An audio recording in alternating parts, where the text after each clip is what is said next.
Good morning, everyone. Welcome to Middlebrook Pike this morning. Glad you're able to join us. Please stand and sing praises to God with us today.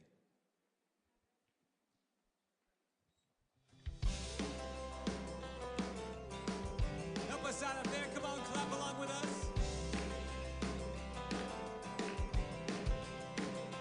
I was lost. Your mercy found me. Called me from darkness. Now I can see. I could not make it all the way to you.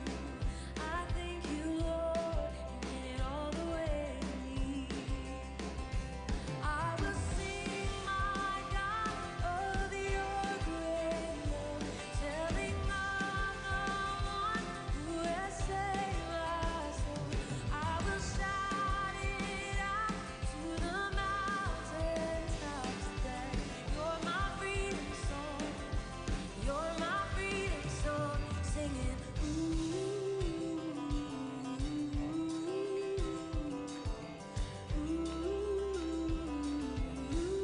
you are my freedom song.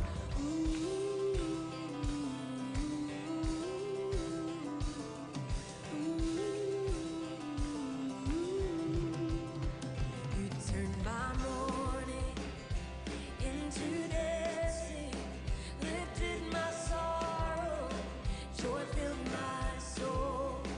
When I grow weary, your strength renews me. I thank you, Lord, your love never lets me go. I will sing, my God, of your great love, telling of the one who has saved my soul. I will shout it out to the mountaintop that you're my freedom song. You're my freedom song, singing,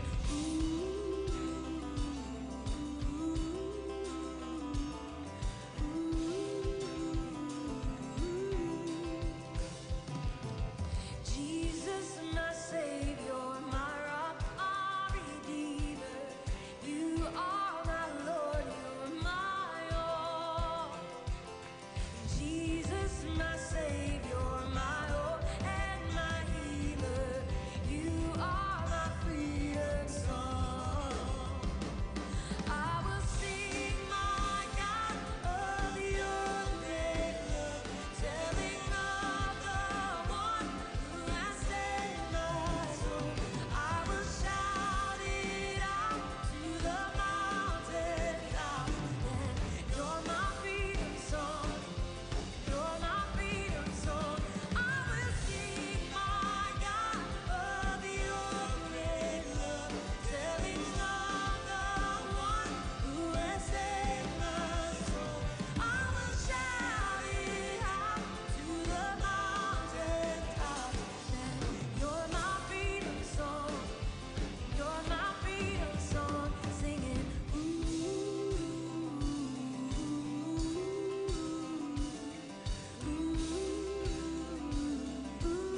you are a freedom song.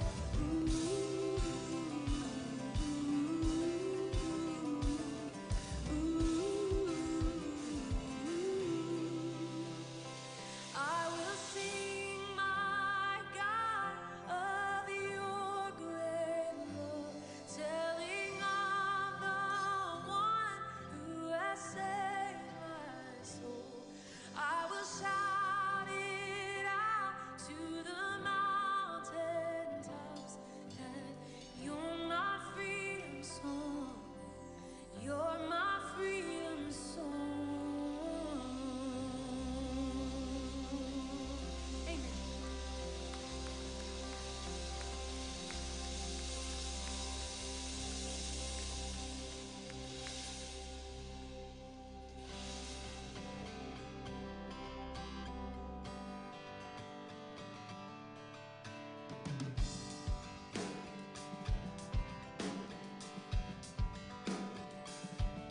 There is an endless song echoes in my soul. I hear the music ring.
times sing when I win. I can sing when I lose my step, fall down again. I can sing 'cause you pick me up, sing 'cause you're there. I can sing 'cause you hear me, Lord, when I call to you in prayer. I can sing with my last breath, sing for I know that I'll sing with the angels and the saints around the throne. How can I keep from singing your praise? How can I ever say enough? How amazing is your love? How can I keep from shouting your name? I know I am loved by the King, and it makes my heart. I am loved by the King, and it makes my heart. I am loved by the King, and it makes my heart wanna sing. Yeah. I can sing. Oh.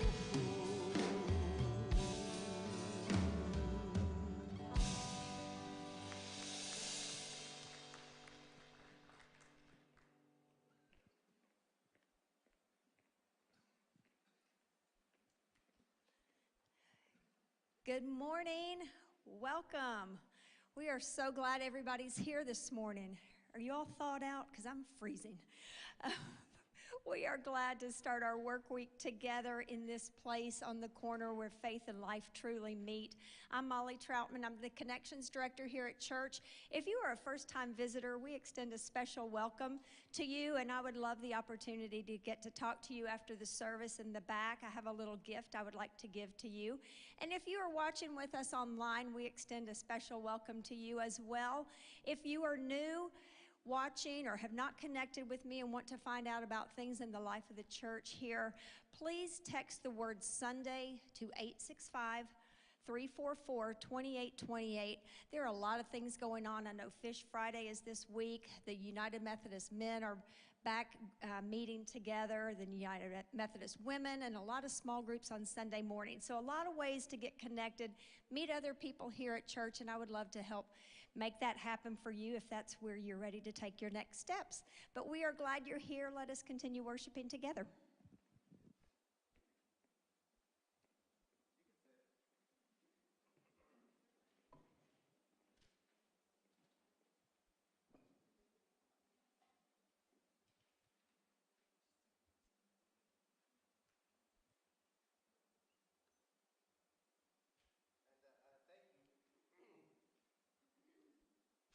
And thanks, Molly, for welcoming everybody here today. And again, I continue that welcome. And I do want to remind you that if you'd like some coffee or a small kind of brunch or snack, we have those available after this service. They'll be back in the fellowship hall, which is kind of right back there. So through this door, through that door, down the hall, and you'll find it there in the middle. And we'd love for you to come and join together for a cup of coffee as we continue in conversation and continue in worship together. And as always, make sure you look over the little sheet that's sitting in your chairs. There's some information on there, such as opportunities to come and to volunteer. We're getting ready to start building a habitat house, which is an amazing mission and ministry. We'll be working with a couple other Methodist churches here in the city to do that. And would love for you to come and be a part of that build in some way, if that's what you'd like to do. Also, one other thing that's coming up in the life of the church is the celebration of Ash Wednesday. Ash Wednesday is the first day in this season of Lent, this season of preparation as we move towards Easter. And so we'd just love for you to come and be a part of that. We will have Ash Wednesday services on Wednesday, I believe it's March the 2nd, at noon and at 6 p.m. Both of those will be in our sanctuary. And I believe we'll be putting the 6 p.m. service, we'll live stream and have that available for you to watch if you aren't able to make it and want to watch that online. And if you do listen to my voice and you're like, Jacob, you don't sound normal, don't worry, it's not COVID. It's called, I put my child in daycare. And my child loves daycare so much, she's sharing everything with us. And so we've had a fun last couple of weeks that haven't phased our kid at all, but both my wife and I and both my parents are all kind of dealing with what my child Lena is trying to share with us. So just so that you know, but I am going to keep my distance. Luckily, we're in a Methodist church, so nobody sits on the front row anyways. If you would, as we continue in worship, if you bow your heads and just let us come together in prayer. Oh God, we thank you so much. We thank you so much for this beautiful day. We thank you so much for this day that is beautiful simply because we have the opportunity to come to be with others, whether in person or in kindred spirits in other places as we watch this together. To come and to be together as we worship you, as we turn our eyes upon you, as we try to come and learn more about who you are and who you are calling us to be. So God, may you speak to us through your word, through the songs that we share, through the conversations that we share with each other before, during, and after the service.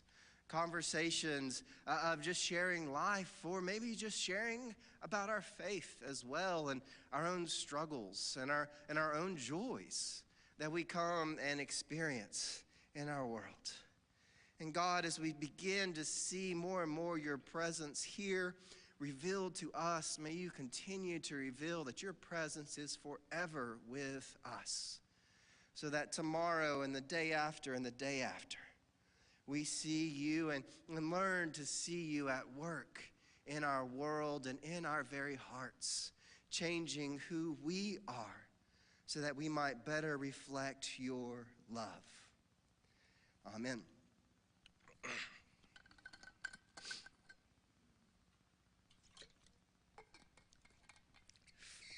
So the grand statement that is 3 words long of love your neighbor, love thy neighbor, love your neighbor, might very well be one of the most straightforward and the most difficult things we are ever called to do, right? Love thy neighbor, love your neighbor. It is straightforward because honestly, it's just a simplistic invitation to love another person. You know, that is pretty straightforward. Love somebody else. It is difficult because we can get so easily bogged down trying to spend our time, rather than loving somebody, to try to spend our time defining what love means and defining what neighbor, who our neighbor is. Because sometimes, you know, at least for me, I just feel like I don't want to. I don't want to love them. I don't want to love my neighbor. I don't want to love somebody else. It can feel easier then to try and to play with those words. What does love mean? Or especially, who is our neighbor? And what they mean, and just begin to set our own definition of what neighbor is, who neighbors are. So that we end up saying things like, I know that Jesus told me to love my neighbor, but I don't think that this person is my neighbor, so therefore, I don't have to love them. Or maybe even we look at somebody and we're like, they are so different from me that they can't be my neighbor. Or we even see played out in our world today, this almost idea that we should only love the ones that agree with us and whom we agree with.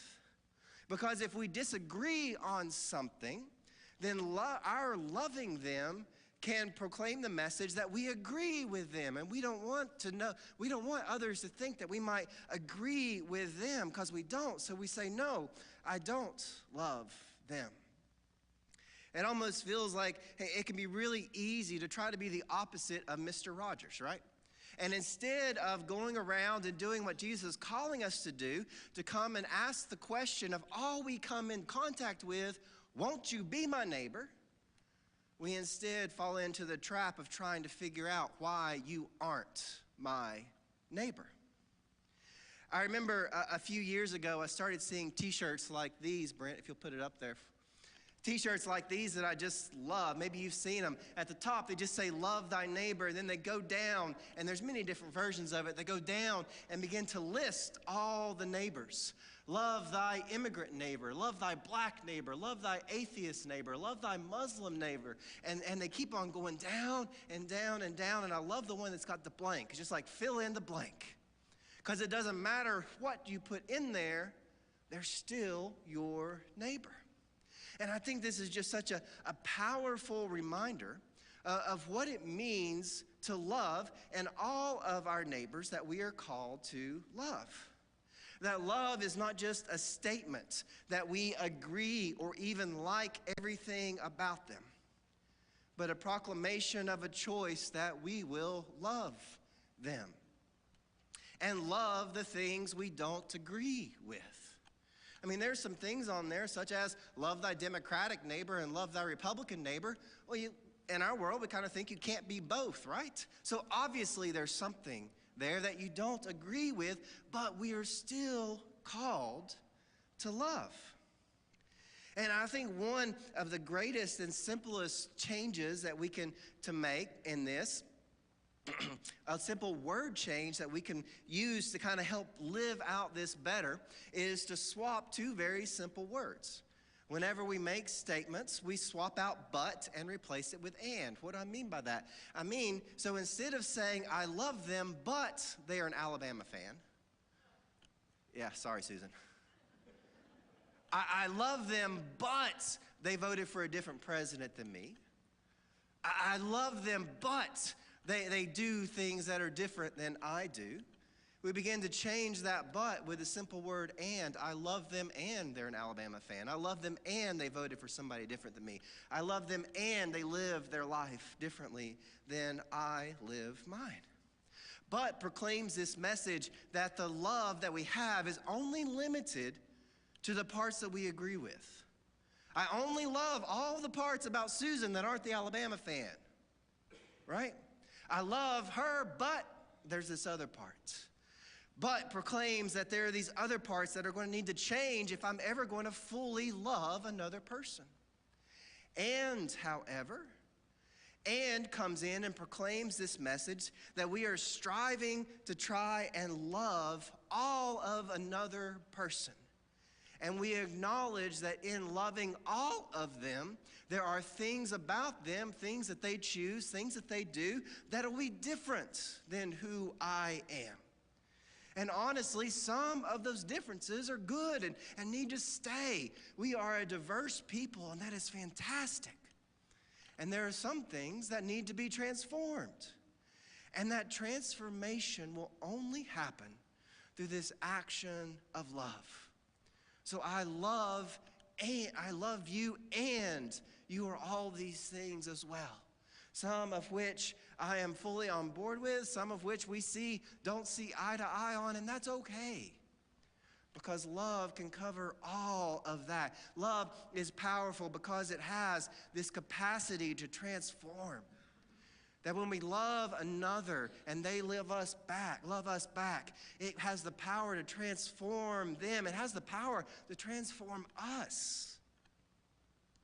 I fully believe that Jesus invites us to love our neighbors, but not just for the benefit of our neighbor, but so that as we go and love others, I grow in our ability and our love as well.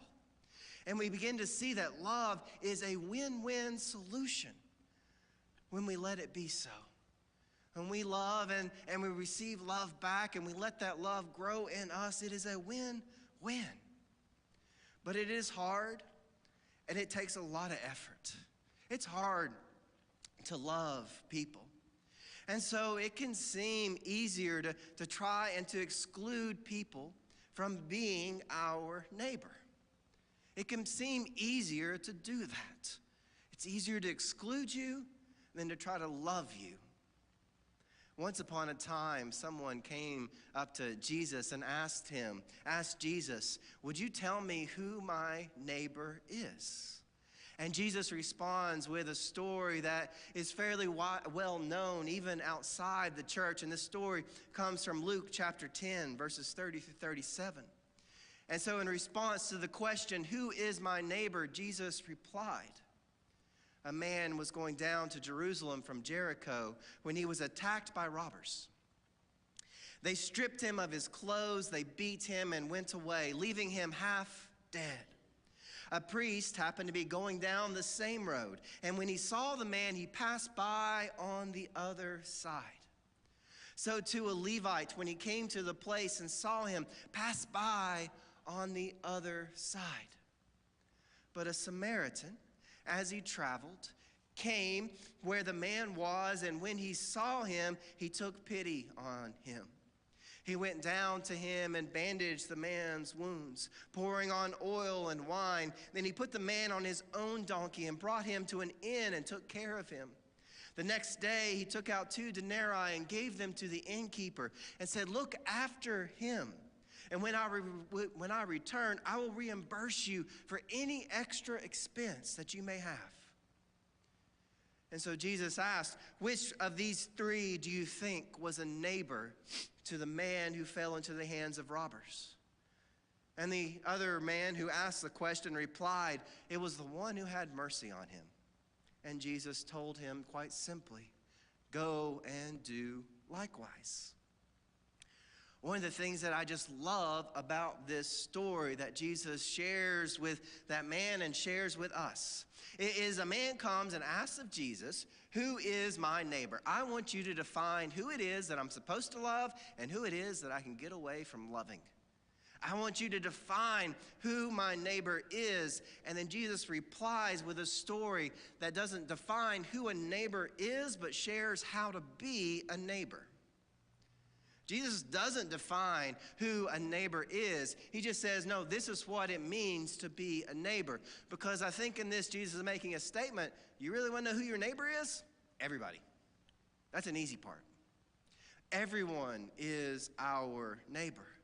The challenge is for us to not try to figure out who is and who isn't, but to figure out how to be a neighbor. Not to define who we do this for and who we don't do this for, but to learn how to love another, no matter how different or how similar they are to us. So as we look at why the Samaritan is good, why this story is called, the story of the Good Samaritan who comes and does this, we'll find that it's because the Samaritan spent his time defining how to be a neighbor rather than trying to define who was his neighbor. So I think that there is some really great news for us today, that we live in a time and a place that is just ripe with opportunity to practice this, right? It is ripe with opportunity for us to practice living out how to love our neighbors.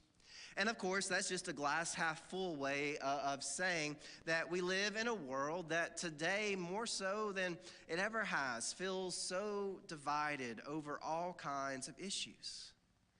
And I know that I say that a lot, that we live in a place that is struggling and is so divided, but that's because it's so true. The great challenge that we have today is to learn to live out our faith. For each of us as individuals and as a community to learn how to live out our faith in such a powerful way that we can work together to overcome these things that separate us. And that we have a mighty thing that we can go out and should be trying to do on these issues that are all around us, that seek to divide and separate us, that seek to define who is and who isn't our neighbor, who is and who isn't worthy of being loved. One of the issues that we've seen a lot of recently, and definitely has always been present, but we've definitely seen a lot of it in the last few years, is this struggle that we, especially as a country, deal with racism. A racism, a disease where simply because of one characteristic of a person, they are deemed less worthy of love. A disease that can only be cured when we all come together to actively work on trying to eliminate it. Now, one of the things that I love is it does seem like this is more of an issue, or at least it's more visible in recent years, but that also means that there have been a lot more great conversations that seem to be happening more and more over the last few years about this issue of racism and how we might work together to overcome it so that no one would ever be looked at and said, you are less worthy simply because of the color of their skin. But one of my favorites that's emerged over the past couple of years has been a series of YouTube videos, and he also wrote a book, and the book is fantastic as well, by Emmanuel Acho. Emmanuel Acho was a former football player. I believe now he is a football commentator for the NFL. But he did a series of videos and then wrote a book by the same name called Uncomfortable Conversations with a Black Man. And they are just fantastic.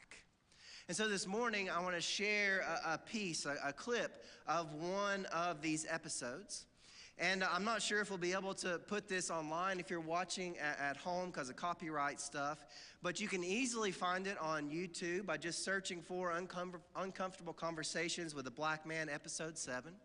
And I encourage all of us, if you get a chance, to go home and to watch the whole. It's about 20 minutes of this one conversation, and even go down the rabbit hole of watching the other videos. They're great. But this morning, we're going to watch about the first 5 minutes of this video. And because a lot of what I'm saying this morning actually kind of comes from some of the thoughts that they share in this conversation. So this video they're going to play, this is the beginning of a conversation that Emmanuel has with Carl Lentz, who was at the time the lead pastor of Hillsong, New York. If you'll play that for us. Let's dive into things, because you're a lead pastor at a phenomenal church, a church I've attended. I know that America, we are religious people, generally speaking. And religion, it teaches you compassion. It teaches you empathy. It teaches you sympathy. But I recently read that compassion without confrontation is like fruitless, sentimental commiseration. So, Carl, I am here to have a uncomfortable but compassionate confrontation and conversation. Segregation in America, outlawed mid-1960s. Right. However, every Sunday morning in houses of worship, America is about as segregated as it ever can be. Why is that? Because of the stuff we've said. It's hard to listen to a preacher preach if you know that preacher believes in systems that are hurting your people. So it's safer sometimes to go to a black church, especially if you're a black American, than it is to go to a diverse church. Keep in mind, that's the biggest air quote of all time. Because I don't know if I can trust somebody who claims to love Jesus and professes to teach me about this man, yet you're silent on issues that hurt my people. You're silent when I need you in areas that I'm, desperately oppressed. And I think that's why people are like, you know what, it's cool, I'll try to reach the world, but on Sunday, I need to be safe. Why is generically speaking, why is the white church silent? Because this stuff causes problems, and I don't want to. I'm trying to play it cool on your chair. It's a beautiful set, but it's like a messy house. So have you ever had a good idea, like I need to clean my house, and then you set out to do it, and you realize our house is dirty. Every room is dirty. There's stuff underneath the couch. If you got kids, you're like, man, this closet's too crowded. And sometimes you know what? I'll just let my house be dirty, because it's too much work. This is what happens with racism. The moment you start looking into this, you realize, oh wow, this goes all the way to the top. This is in our church choir. This is in our church administration. This is in the way we've taught the Bible. And there are a lot of Christians who set out to clean house until they find out how close to home it might come. So there are people who would rather just almost, when you have guests over and you put some of that stuff in that one room. In that one room. We've been doing that with racism for decades in the American church, at least as far as I know. And that stuff's starting to overflow now. And so you're faced with two types of people who genuinely want to be a part of the problem, or people who are genuinely upset that they got caught. That's the funny thing about racism. Some people are sorry right now because they're racist and they need to change. Other people are sorry because they got caught being racist. They don't want to fix the problem. They want to fix the optics of it. So then, would you say that racism and prejudice does in fact exist inside the houses of worship? No, the moment you set foot in church, all that stuff vanishes because of Jesus. I'm kidding. You're about to throw me off your show. I think, in fact, it could be said that churches might be one of the biggest propagators of racist ideology in our country. Expound on that. Well, from the way that we operate. So there's a difference between your principle and your practical. Okay. So if my principle at Hillsong, New York City is we value all people, practically speaking, you should be able to see that. I'm sure you've had to ask yourself, are you a part of the problem or are you a part of the solution? I asked myself that question when George Floyd was murdered, and my answer was, I'm more a part of the problem than I am the solution. In that second, you're faced with a life-defining decision of going, do you put your arms up, or do you look in the mirror and say, I never want to be able to say that about myself again? Does it mean I'm a horrible person? No. Does it mean, who am I comparing myself to, first of all? And this is important because if you hear that question and immediately go, well, I'm not as bad as that guy, or I'm not as racist as that dude, my stance, it comes from the Old Testament where God says, I want justice, oceans of it. So unless I am a part of the oceans of justice team, I'm not doing enough. I'm a part of the problem.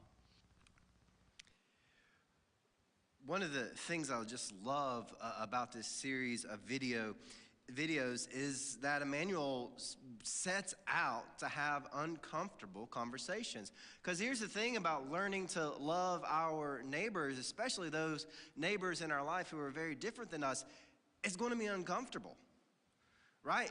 It's going to be uncomfortable, but that's not a bad thing. Sometimes it can be a hard thing. Sometimes it can be a very difficult thing to learn to love somebody else, and it might make us very uncomfortable, but that's okay. That is totally okay. And there are 2 points that they made in this video that I want to talk about and I want to offer for us to kind of consider. 2 ways that we can grow at better loving our neighbors. They may be uncomfortable, but they really will help us grow to love our neighbors even better. And the first is learning how to ask the hard questions, especially the hard questions of ourselves, such as, well, am I part of the problem or am I part of the solution? Or maybe another way of saying that is, am I the one who needs to transform, or is there some part of who I am that needs to change? I feel like sometimes that we can come and assume that we already know the answer to this, so we don't even bother asking. We come and we know the answer to this question. We're like, oh, of course I'm not part of the problem. And we don't even sit there and spend the time asking ourselves what we could be doing better. But remember, Jesus spent more time teaching another in the scripture we read this morning about how to be a neighbor than who is our neighbor. We need to be critical and look at how to be a neighbor, to be critical and reflective in our own thoughts and of our own practices. If we want to learn how to better love our neighbors in the way that Jesus is calling us to love, it takes us being willing to ask of ourselves, what can I do better? What should I be doing differently? If we want to learn how to love, we're going to have to learn how to grow as well.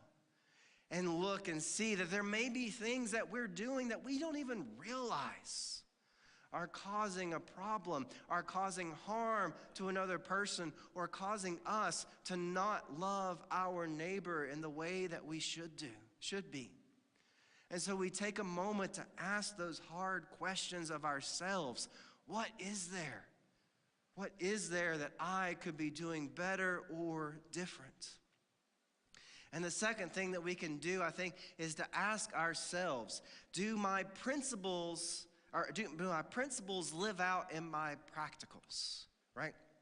We might have a principle that racism is evil. You may be sitting here this morning and saying, of course, Jacob, racism is evil. It needs to vanish. We need to get away from any form of discrimination where we look at somebody and then based purely on one characteristics of who they are, we say you are less worthy to be loved.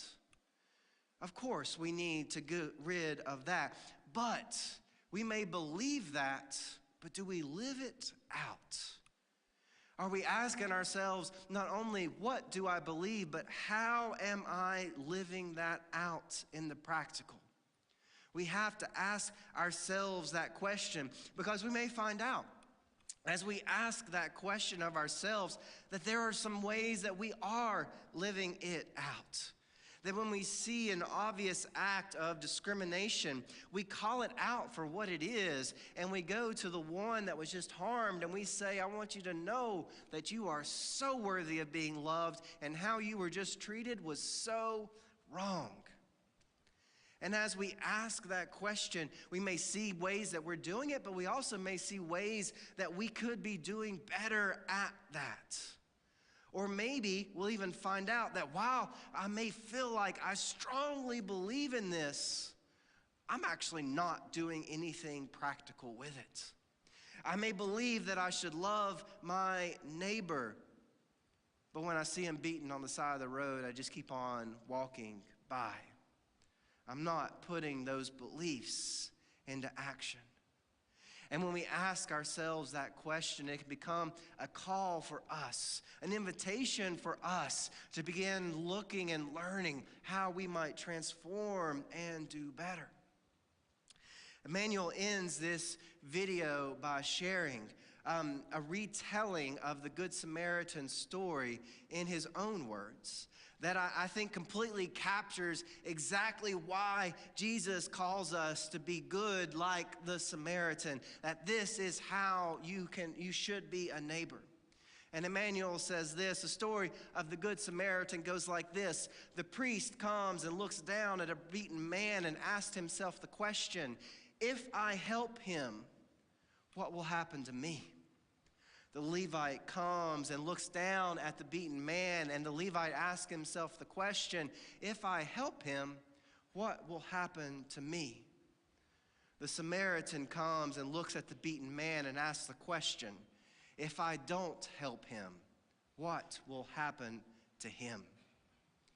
This is what it means to love our neighbors, to ask that powerful question and statement of love. How do you need to be loved? And how can I help show you that love? When Jesus loved like this, it forever changed our world.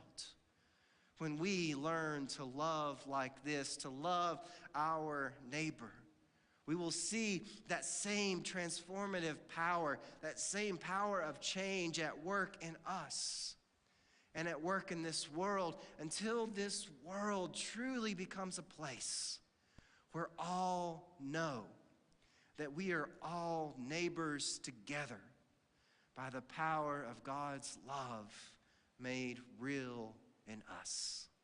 Amen.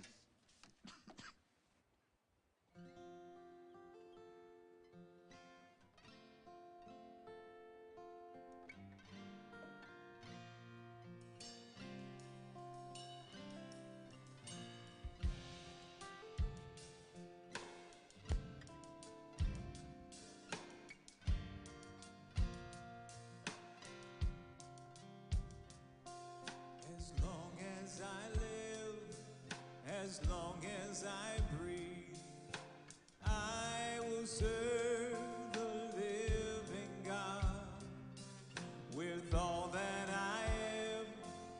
every breath that I take, I will praise your name. Lord, I will praise your name. As long as I live, as long as I breathe, I will serve the living God with all that I am, every breath that I take.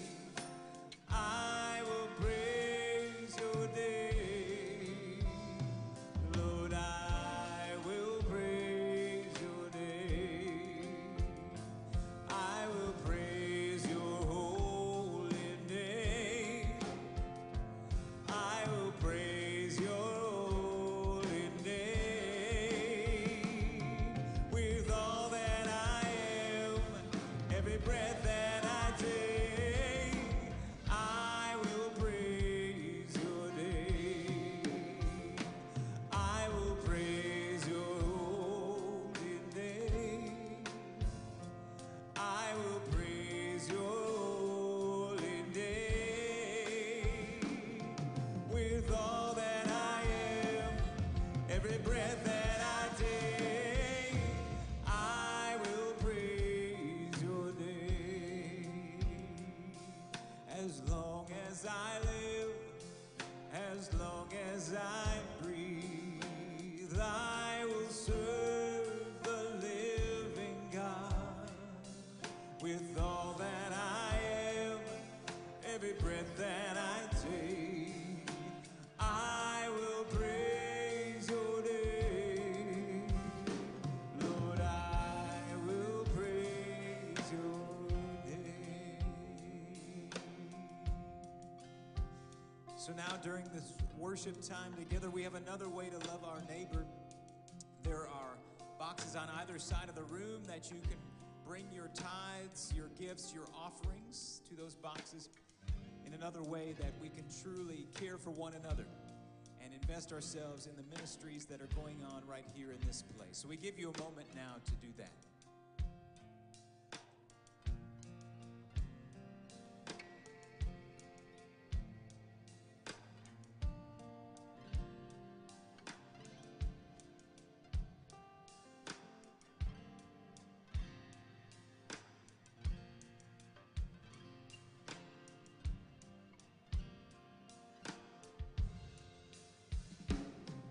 For you are my hope, my strength and my shield. My eyes are set on you. For nothing on earth, below or above, can change my love for you. So as long as I live, as long as I breathe, I will serve the living God. With all that I am, every breath that I take, I will praise your name. Lord, I will praise your name. Lord, I will praise your name. Lord, I will praise your name. So now may you go and praise the Lord in the way you live your life, choosing to be part of the solution, not just part of the problem, loving your neighbor. Go now in that spirit of Christ.